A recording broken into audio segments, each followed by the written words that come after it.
मैं देवेंद्र पटेल विगत कई वर्षों से शिक्षण कार्य में संलग्न हूँ और आजीवन गणित के उत्कृष्ट शिक्षण के लिए संकल्पबद्ध हूँ।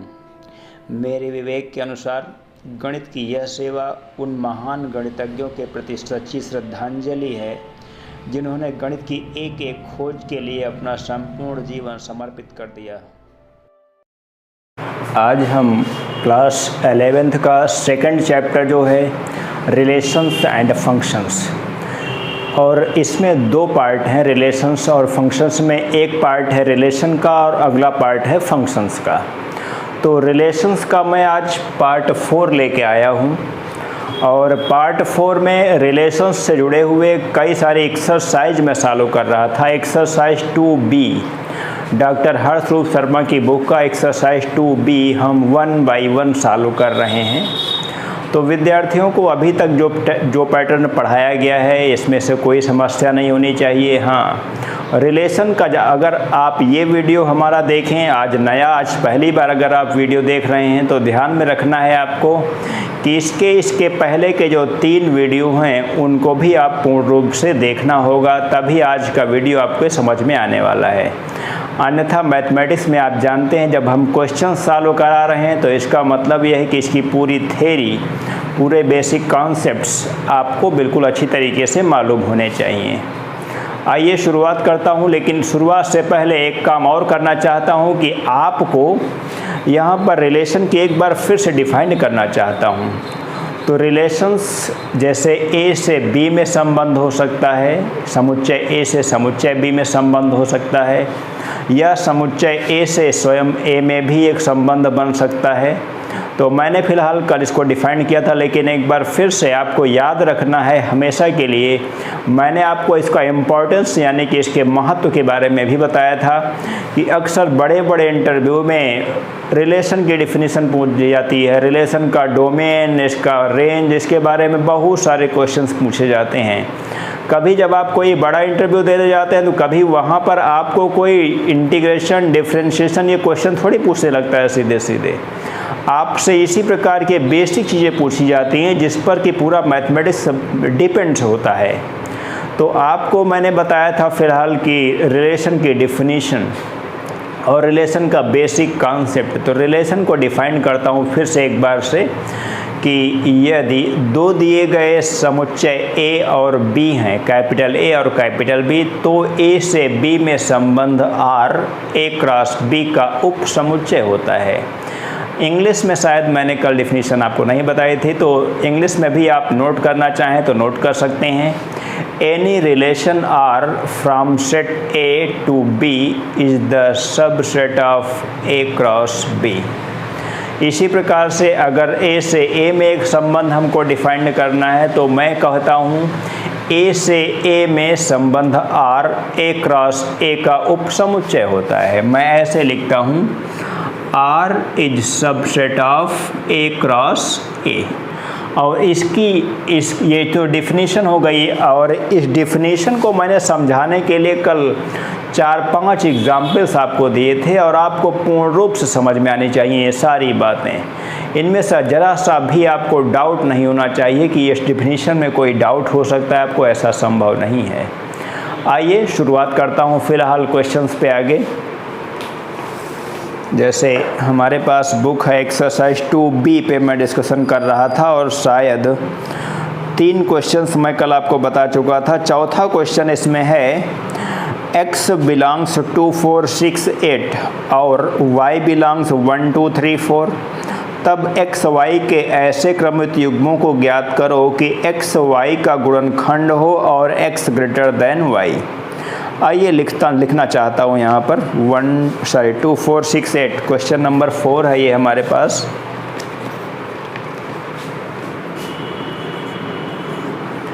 x कहा गया है 2 4 6 8 में बिलोंग कर रहा है, और यहाँ पर जो है कि y बिलोंग कर रहा है 1 2 3 4 में बिलोंग कर रहा है। 1 2 3 4 में बिलोंग कर रहा है y। इसके बाद कंडीशन दी गई है कि ऐसे क्रमित युग्मों को ज्ञात करना है कि x y का गुणनखंड हो। एक्स लिखना चाहता हूँ यहाँ पे x R y such that x y का गुणनखंड है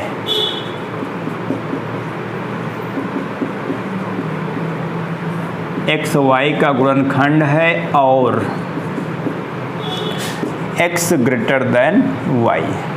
तो सबसे पहले तो गुणनखंड होने की शर्त आप समझ लीजिए और कंसंट्रेशन यहाँ पे अच्छी तरह से बनाना होगा, अन्यथा आप केवल कहानी सुनते हुए आगे बढ़ जाएंगे और चीज़ों को समझ नहीं पाएंगे।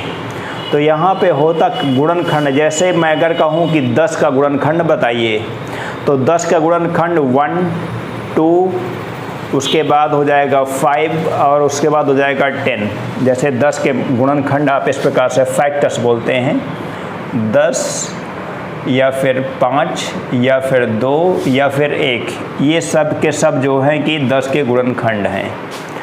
आप समझने का प्रयास करें, अगर हम ये कहेंगे कि 10 के ऐसे गुणनखंड जो कि 10 से छोटे हैं, तो 10 से छोटे होने के लिए ये इसको यहाँ से इसको हटाना पड़ेगा हमको, बस इसी कॉन्सेप्ट को यहाँ पे यूज करना है। आइए शुरुआत करता हूँ इस क्वेश्चन की। यहाँ पे implies that r equals to x बड़ा होना चाहिए y से, x y का गुणनखंड, सॉरी ये सवाल थोड़ा सा उल्टा है भाई, x y का अगर गुणनखंड होगा, x गुणनखंड होगा तो आप जानते हैं गुणनखंड छोटे होते हैं। ये गलत लिखा हुआ है फिलहाल सवाल, NCERT का प्रश्न हो चाहे जो भी हो, इसको मैंने पहले भी करेक्शन करवा रखा है आपकी बुक्स में। तो x लेस देन y की कंडीशन यहाँ पर फुलफिल हो सकती है, x y का गुणनखंड है और x लेस देन y। आइए शुरुआत करता हूँ। 2 यहाँ पे 2 नहीं बनेगा, आप ध्यान दें, 2 अगर लेंगे तो 2 का गुणनखंड 2 तो है, चूंकि x y का गुणनखंड होना चाहिए, लेकिन 2 बराबर हो जाएगा, लेकिन हमको यहाँ पे पहला एलिमेंट छोटा लेना है, तो इसका मतलब 2 के साथ एक ऑर्डर्ड पेयर यहाँ पर 4 बनेगा, उसके बाद 4 के साथ कोई ऑर्डर्ड पेयर नहीं बनेगा और 6 के साथ कोई ऑर्डर्ड पेयर नहीं बनेगा, 8 के साथ भी कोई ऑर्डर्ड पेयर यहाँ पे नहीं बनेगा। चलिए फिलहाल अगर मैं यहाँ पर इसको बात को उलट दूँ, हो सकता है आपका रिजल्ट ना मिल रहा हो, तो रिजल्ट मिलाने के लिए आप एक चीज़ और समझ सकते हैं। यहाँ पर y और x के स्थानों को आपस में रिप्लेस कर दीजिए और ये चीज़ वहीं की वहीं बने रहने दीजिए जो पहले था, तो आप इन चीज़ों को समझ सकते हैं। अब वो क्वेश्चन आप सॉल्व कर सकते हैं जैसा मैंने समझाया आपको। और फिलहाल अगर कोई प्रॉब्लम आती है तो अभी आपको घबराना नहीं है, आगे और क्वेश्चन आपको मिलने वाले हैं इसी से रिलेटेड। जैसे मैं अगले क्वेश्चन की बात कर रहा हूँ, यहाँ पे क्वेश्चन नंबर 5 है हमारे पास। वास्तविक संख्याओं में एक संबंध r इस प्रकार से परिभाषित है कि x r y implies that 2x plus 3y equals to 4। Question number 5 है हमारे पास।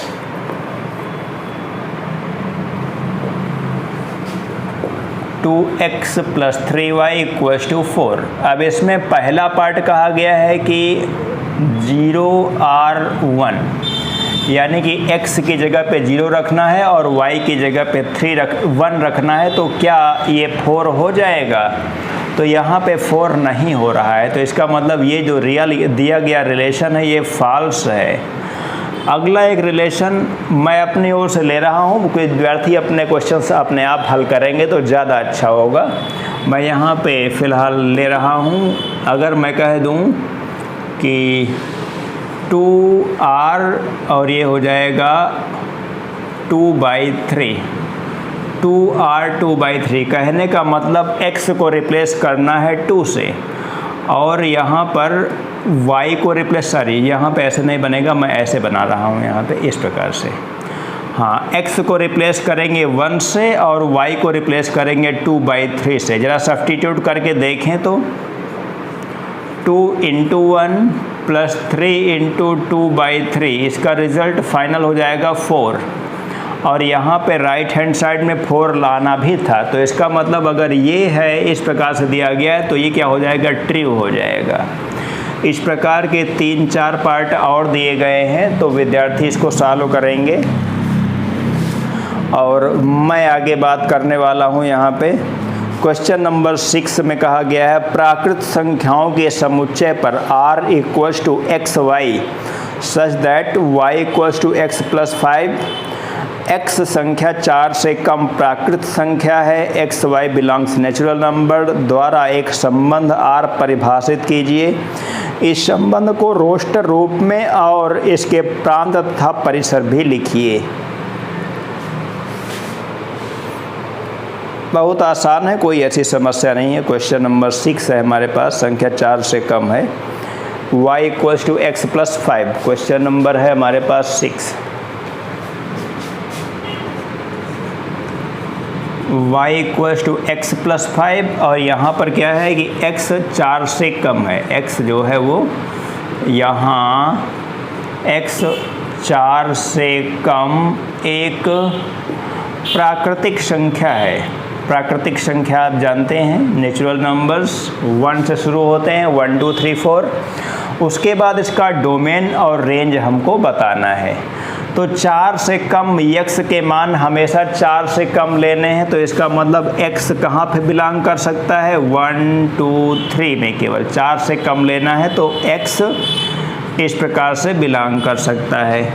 Implies that y equals to, अब यहाँ पे समझने का प्रयास करें, अगर 1 रखेंगे तो 6 मिलेगा, अगर 2 रखेंगे तो 7 मिलेगा, अगर 3 रखेंगे तो 8 मिलेगा।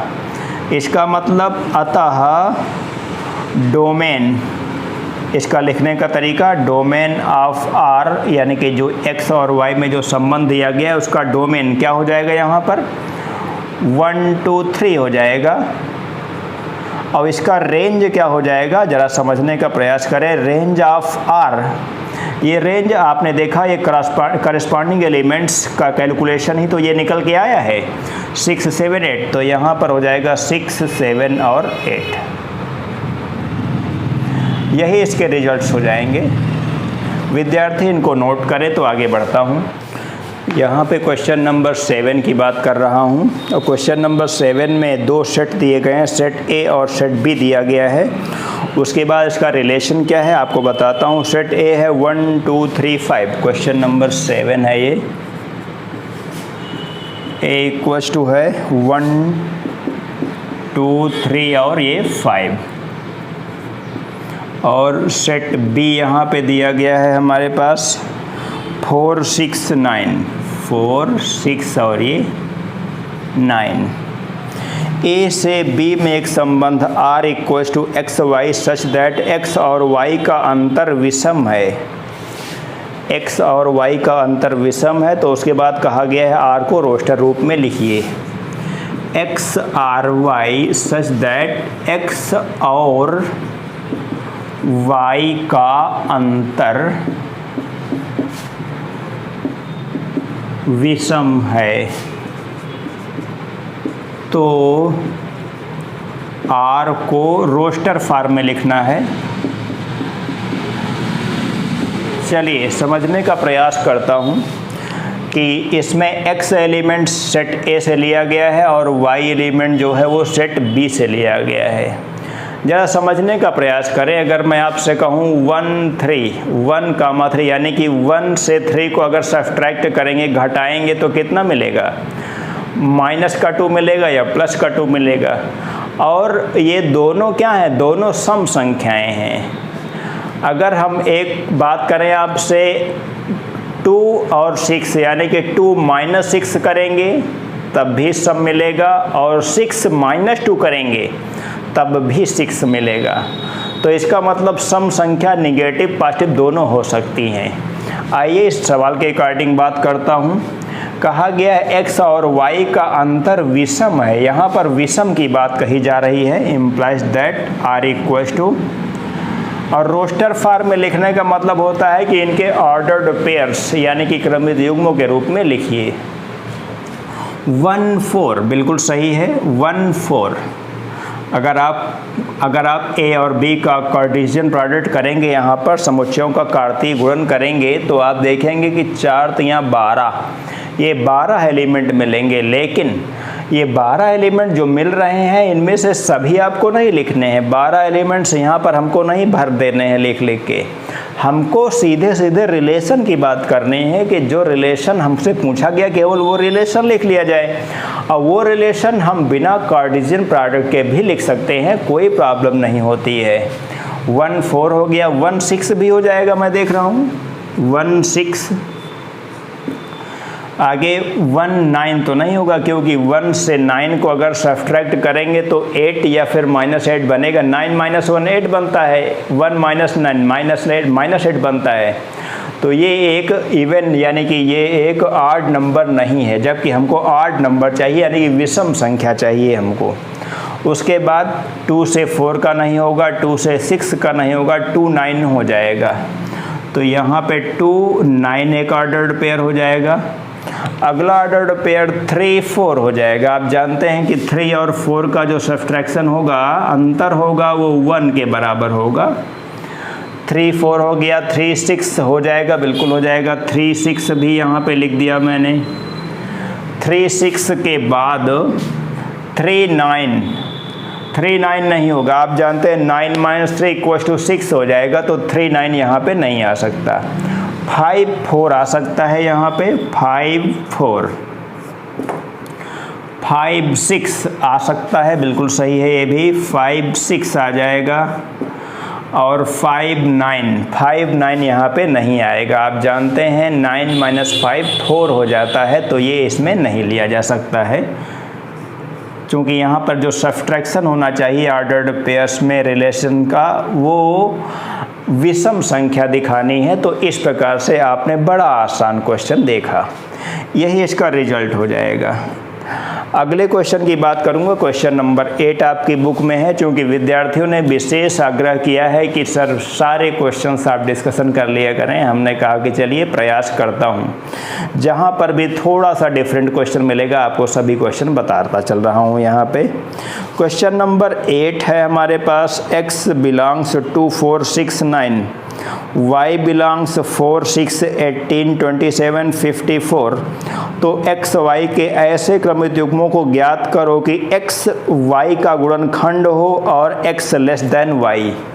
x y का गुणनखंड है। देखिए यही सवाल अभी थोड़ी देर पहले भी हमको मिला था, वहाँ पे मैंने कहा था कुछ मिस्टेक है, आपका रिजल्ट हो सकता है ना मिल पाए, लेकिन यहाँ पर बिल्कुल सही है। x y का गुणनखंड है, यानी कि y एक बड़ी संख्या है और उसके गुणनखंड जो बनेंगे, फैक्टर्स बनेंगे, वो छोटे बनेंगे। आप जानते हैं, या फिर वो भी संख्या बन सकती है, जैसे 10 का गुणनखंड स्वयं 10 हो सकता है, या तो इससे छोटी संख्याएं हो सकती हैं। ठीक, तो आप समझने का प्रयास करें गुणनखंड। और अभी एक सवाल मिलता है कई बार गुणज का, यानी कि मल्टीपल का। तो दोनों चीज़ों को यहाँ पर अच्छी तरह समझने की आवश्यकता है। एक होता है गुणनखंड यानी कि फैक्टर्स। गुणनखंड वो संख्या या उससे छोटी संख्याएं हो सकती हैं, और गुणज यानी कि मल्टीपल्स वो संख्या हो सकती है या फिर उससे बड़ी संख्याएं होंगी। जैसे 2 के गुणज अगर हम कहें तो 2 4 6 8 इस प्रकार से हो जाएंगे। अगर मैं कहूँगा 3 के गुणज, 3 के मल्टीपल्स, तो 3 6 9 12 इस प्रकार से इसके मल्टीपल्स आते हैं। आगे बढ़ूँगा और ऑर्डर्ड पेयर बनाने हैं, आप इसको ऑर्डर्ड पेयर्स को बनाएंगे। मैं आगे बढ़ूँगा यहाँ पे क्वेश्चन नंबर 8 के बाद अगले पेज पे पहुँच रहा हूँ, और यहाँ से आपको मिल रहा है क्वेश्चन नंबर 9। a = 2 3 4 5 6। तो निम्नलिखित संबंधों के अवयवों को बताओ। संबंधों के अवयव बताने हैं। जैसे पहला इसमें लिखा गया है, क्वेश्चन नंबर 9 का फर्स्ट पार्ट है x = y। तो 2 3 4 5 6 है, यानी कि 5 एलिमेंट्स है यहाँ पे। तो अगर हमको a क्रॉस a के ऐसे एलिमेंट्स को सिलेक्ट करना होगा, ऐसे ऑर्डर्ड पेयर्स को सिलेक्ट करना होगा जिसमें से कि x = y है, तो कौन कौन से 2 2 3 3 4 4 5 5 और 6 6, केवल यही एलिमेंट्स हो जाएंगे बस। इसका सेकंड पार्ट है x > y, x/y not equal to natural number. चलिए क्वेश्चन नंबर 9 का सेकंड पार्ट आपको बताता हूँ, बड़ा अच्छा सवाल है क्वेश्चन नंबर 9। यहाँ पे लिख रहा हूँ क्वेश्चन नंबर 9। एक सेट ए इक्वल टू दिया गया है 2, 3, 4, 5, 6। विद्यार्थियों को समझाने के लिए एक बार फिर से इसी सेट को लिखना पड़ेगा हमको। 2, 3, 4, 5, 6 ये हमारा तरीका है समझाने का। किसी का तरीका कुछ अलग हो सकता है, लेकिन समझने के लिए आपके बहुत परफेक्ट है ये।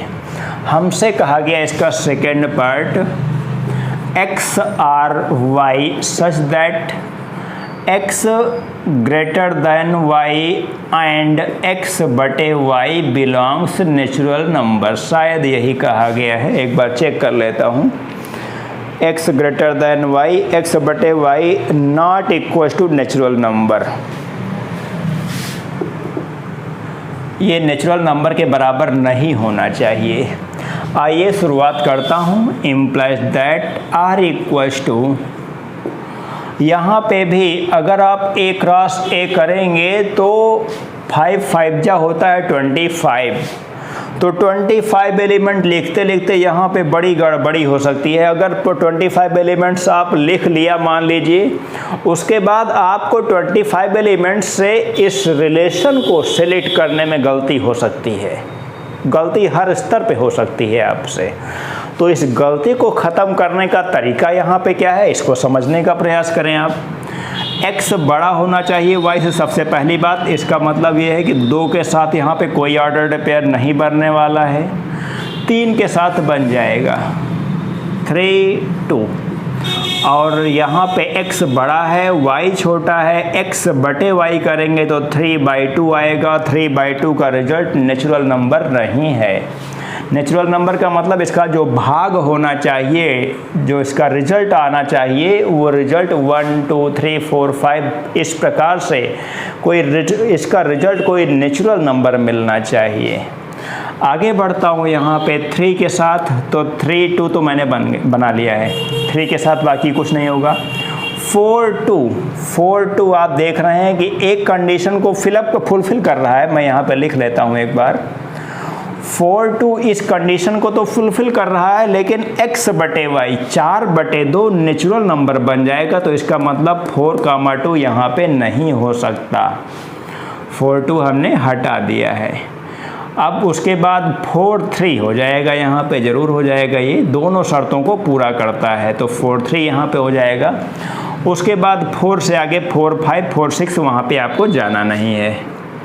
आगे बात करूँगा 5, 2 की, तो 5, 2 पे हमारा रिलेशन सेटिस्फाई हो रहा है। 5, 3 की बात करूँगा, 5, 3 पे भी हमारा रिलेशन सेटिस्फाई हो रहा है। 5, 4 की बात करूँगा और 5, 4 पे भी हमारा रिलेशन सेटिस्फाई हो रहा है। दोनों शर्तें, पहला एलिमेंट बड़ा होना चाहिए, 5/4 नेचुरल नंबर नहीं होना चाहिए। 5, 4, 5 पे बात नहीं करना है। 6, 2 नहीं हो सकता है। 6, 3 नहीं हो सकता है। 6, 4 हो जाएगा। यहाँ पे अगला ऑर्डर्ड पेयर 6, 4 हो जाएगा। फिर अगला ऑर्डर्ड पेयर 6, 5 हो जाएगा। इसके अलावा कोई भी ऑर्डर्ड पेयर यहाँ पे नहीं मिलने वाला है। तो a क्रॉस a के 25 एलिमेंट्स में से आपने कितना यहाँ पे चुना है, 1, 2, 3, 4, 5, 6, 7। केवल 7 ऑर्डर्ड पेयर्स ऐसे बनेंगे जिनमें से कि ये रिलेशन फुलफिल किया जा सकता है। रिलेशन बहुत आसान दिया गया है, कोई ऐसी समस्या नहीं है। मैं एक क्वेश्चन को कई बार और हर तरीके से बताने का पूरा प्रयास कर रहा हूँ। क्वेश्चन नंबर 9 का ये सेकंड पार्ट था और 9 के थर्ड पार्ट की बात करता हूँ। तो इसमें लिखा गया है x y belongs A cross A such that x y का गुणनखंड है और x not equal to y. Set तो वही लिखा गया है जो आपको पहले लिख दिया हूँ मैं, और कहा गया है कि x y का गुणनखंड है। x जो है वो y का गुणनखंड है और x not equal to y. शायद थोड़ी देर पहले अभी यही सवाल आपको बताया गया था। नहीं, ये नहीं है, ये गुणनखंड वाला सवाल शायद अभी बता चुका हूँ मैं। इसके पहले क्वेश्चन नंबर 6 था शायद हो, तो इसको आप सॉल्व कर लेंगे बड़े आसान तरीके से। गुणनखंड और गुणज का अंतर अगर आप समझ चुके हैं तो आपको इस सवाल को समझने में कोई समस्या नहीं होगी। मैं फिर से बता रहा हूँ कि यहाँ पर बातों को सुनना बहुत इम्पॉर्टेंट है। बात जितना कंसंट्रेट होके आप सुनेंगे उतना बेहतर आपके समझ में आएगा। आगे बात करूँगा मैं। और क्वेश्चन नंबर 10 है हमारे पास। मान लीजिए कि a = 1 2 3 4 6। मान लीजिए कि आर ए पर एक रिलेशन है, कहा गया है ए बी बिलोंग्स ए।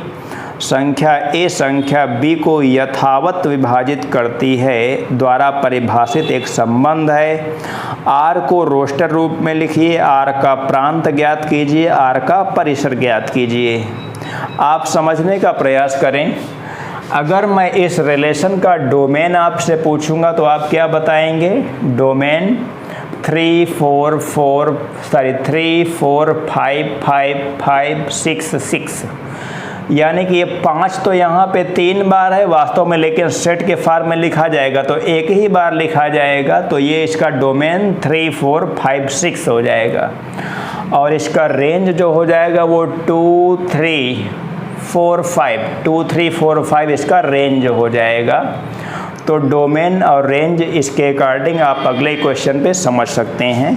हाँ, यथावत विभाजित करती है। यथावत का मतलब अब यहाँ पे बिल्कुल शुद्ध हिंदी NCERT के बुक का क्वेश्चन है। शायद यथावत का मतलब जो है इसी प्रकार से कि डिवाइड किया जाए और नेचुरल नंबर बन जाए वो।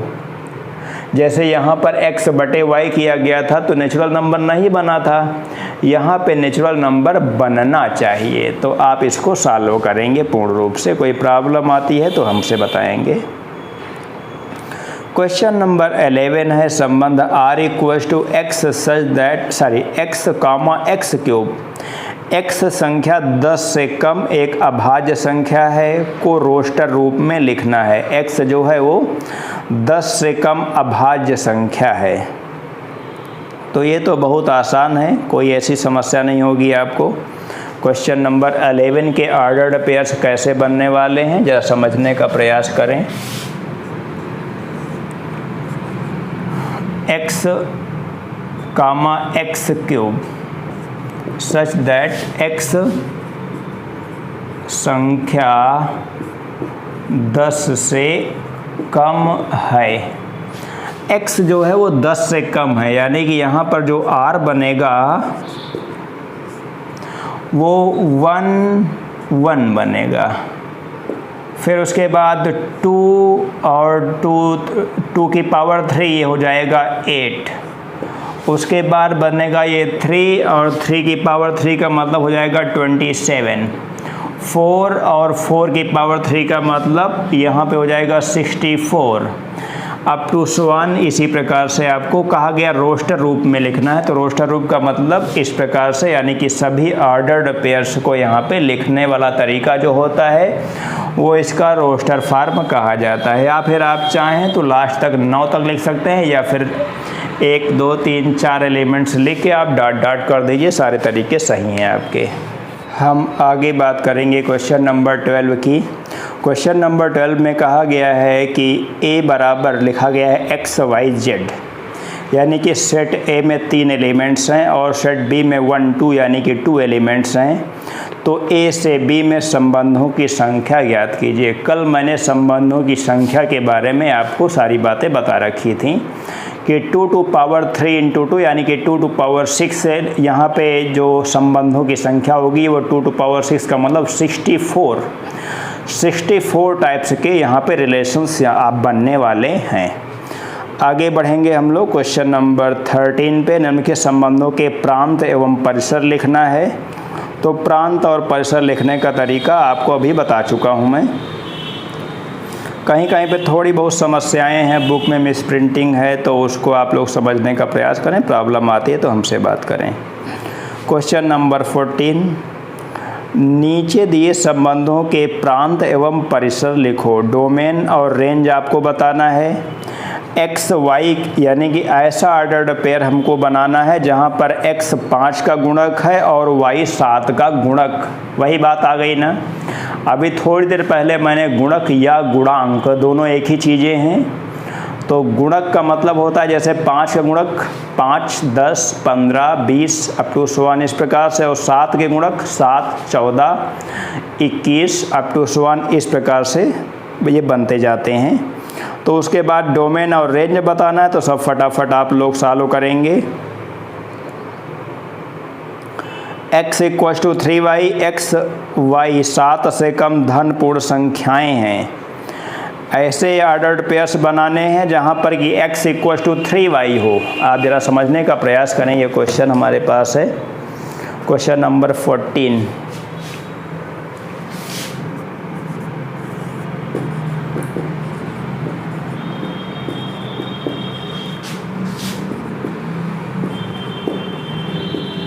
सात से कम धन पूर्णांक हैं, यही बात शायद कही गई है। एक बार फिर से कंफर्म कर लेता हूँ।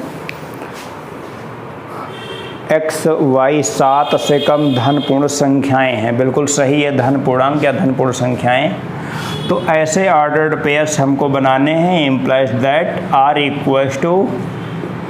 अगर हम y बराबर 1 रखें, y बराबर 1, तो x का मान कितना आ जाएगा? 3 आ जाएगा। बिल्कुल सेटिस्फाई कर रहा है ये। यहाँ पर आप y की वैल्यू पहले रखें तो x का मान आपको मिल जाएगा। अगर हम y = 2 रखें तो यहाँ पर x = कितना हो जाएगा? 6 हो जाएगा। अगर हम y = 3 रखें तो 3 रखने पर x = 9 हो जाएगा, लेकिन ये यहाँ पे पॉसिबल नहीं है, क्योंकि हमसे कहा गया 7 से कम धन पूर्ण संख्याएं, और 7 से कम 9 तो आप जान रहे हैं 7 से ज़्यादा हो गया, और धन पूर्णांक आप जानते हैं 1 से शुरू होते हैं, 1, 2, 3 अप टू 1। तो ये ऑर्डर्ड पेयर यहाँ पे नहीं पॉसिबल है। बस यहाँ पे केवल 2 ऑर्डर्ड पेयर होते हैं। अब ये इसका जो है कि रोस्टर फार्म हो गया। रोस्टर फार्म से आपको डोमेन और रेंज सब फटाफट निकालने के लिए अगर कहा जाए तो आप सब निकाल सकते हैं। आगे बढ़ेंगे हम। क्वेश्चन नंबर 17 क्या हमारे पास 16, अभी हमने ये देखा है क्वेश्चन नंबर 14। क्वेश्चन नंबर 15 आप सॉल्व करेंगे। तीर आरेख द्वारा दर्शाना है। तो तीर आरेख में कोई समस्या नहीं होती है। तीर आरेख का मतलब, मैं आपको एक क्वेश्चन दिया गया है तीर आरेख का, मैं वही क्वेश्चन आपको बता देता हूँ, या फिर इस क्वेश्चन को भी बता दिया जाए। क्वेश्चन नंबर 15 को ही बता देते हैं, NCERT का प्रश्न है। मान लीजिए a = 1, 2, 3, 4, 5, 6 है, r = x, y such that y = x + 1 द्वारा a से a में एक संबंध परिभाषित कीजिए।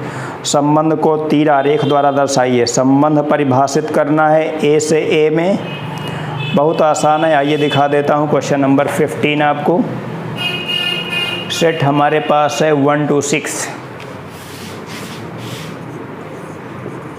a = 1, 2, 3, 4, 5 और 6 इस प्रकार से लिया गया है, और हमसे कहा गया है x, y such that y = x + 1, r ऐसे मैंने लिख दिया है।